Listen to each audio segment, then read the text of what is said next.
السلام علیکم ورحمۃ اللہ وبرکاتہ۔ مکرم و محترم ناظرین گرامی، امید ہے کہ آپ سب بخیر ہوں گے۔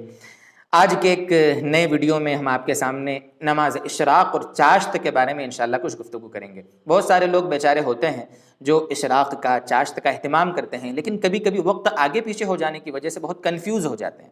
وہ سوچتے ہیں کہ اب کون سی نماز پڑھیں، اشراق پڑھیں کہ چاشت پڑھیں۔ تو انشاءاللہ آج ان کی رکعتیں کتنی ہیں، ان کا صحیح وقت کیا ہے، انشاءاللہ یہ سب باتیں ہم آپ کے سامنے کلیئر کریں گے۔ سب سے پہلی بات تو یہ ہے کہ احادیث میں اشراق کی نماز کو بھی، چاشت کی نماز کو بھی، جو ان کے لیے جو لفظ استعمال کیا گیا ہے وہ ہے صلاۃ الضحیٰ۔ صلاۃ الضحیٰ، چاشت کا بولو یا اشراق کا بولو، حدیث میں دونوں کے لیے یہی لفظ ہے، ضحیٰ۔ اور ضحیٰ اس نماز کو کہا جاتا ہے، صلاۃ الضحیٰ، جو طلوع آفتاب کے بعد مکروہ وقت ختم ہونے سے لے کر زوال تک، یعنی نصف النہار تک جو نماز پڑھی جائے اس نماز کو صلاۃ الضحیٰ کہتے ہیں۔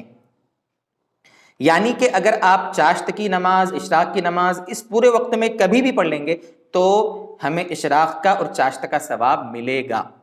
ٹھیک ہے، ایک بات تو یہ ہوئی۔ ہمارے فقہا نے، ہمارے علماء نے احادیث کی روشنی میں بہتر وقت سمجھایا ہے آسانی کے لیے کہ اشراق کا وقت بہتر کون سا ہے اور چاشت کا وقت بہتر کون سا ہے۔ انشاءاللہ ہم دونوں کا سمجھتے ہیں اور دونوں کی رکعات کو بھی سمجھتے ہیں۔ دیکھیے، اشراق کا جو وقت ہے وہ طلوع آفتاب سے جب 15 منٹ نکل جاویں، جب سورج تھوڑا بلندی پر آ جائے، جس کو ہم سوا نیزے پر کہتے ہیں، بلند ہو جاوے، اس کے بعد سے لے کر تقریباً پونے تین گھنٹے تک یہ ہے اشراق کا وقت۔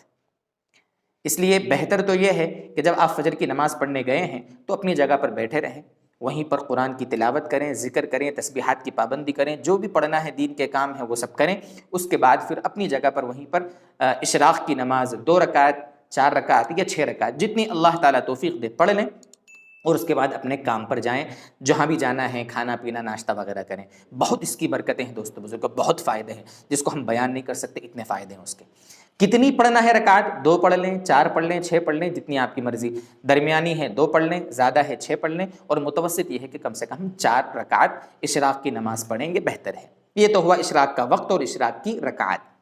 چاشت کی نماز کا جو وقت ہے وہ آپ کو بتایا جیسے کہ مکروہ وقت ختم ہونے سے لے کر زوال تک جب بھی چاہے آپ پڑھ سکتے ہیں، لیکن بہتر وقت یہ ہے کہ طلوع آفتاب کے بعد سے لے کر غروب آفتاب تک یہ جو وقت ہے تقریباً 11-12 گھنٹے، یا الگ الگ موسموں میں الگ الگ وقت رہے گا، تو یہ جو پورا دن ہے طلوع آفتاب سے غروب آفتاب تک، اس کے کل 4 حصے کریں آپ، اور پہلا حصہ گزر جاوے اس کے بعد آپ چاشت کی نماز پڑھیں، یہ بہتر وقت ہے۔ کتنی رکعت پڑھنا ہے؟ آپ 2 رکعت بھی پڑھ سکتے ہیں، 4 بھی پڑھ سکتے ہیں، 8 بھی پڑھ سکتے ہیں، 12 بھی پڑھ سکتے ہیں، زیادہ سے زیادہ 12 ہمارے نبی صلی اللہ علیہ وسلم کا معمول تھا۔ 8 بھی رکعت پڑھی ہے آپ نے، 2 بھی پڑھی ہے، 4 بھی پڑھی ہے، اس لیے کم سے کم 2، متوسط درجہ ہے 8، زیادہ سے زیادہ 12۔ چاشت کی نماز کی بھی بڑی برکتیں ہیں، مال و دولت میں، عزت میں، کاروبار میں، خیر اور برکت کے لیے، اللہ تعالیٰ کے لیے ہم اس طرح نماز پڑھ کے اللہ سے دعا کر کے جائیں گے، انشاءاللہ دن ہمارا اچھا گزرے گا، پریشانیوں سے حفاظت ہوگی، مالوں میں برکت ہوگی، کاروبار انشاءاللہ خوب ہمارا ترقی کرے گا۔ اللہ تعالیٰ ان ساری نمازوں سے، عبادتوں سے ہمیں فائدہ اٹھانے کی خوب توفیق عطا فرمائے۔ وآخر دعوانا ان الحمد للہ رب العالمین۔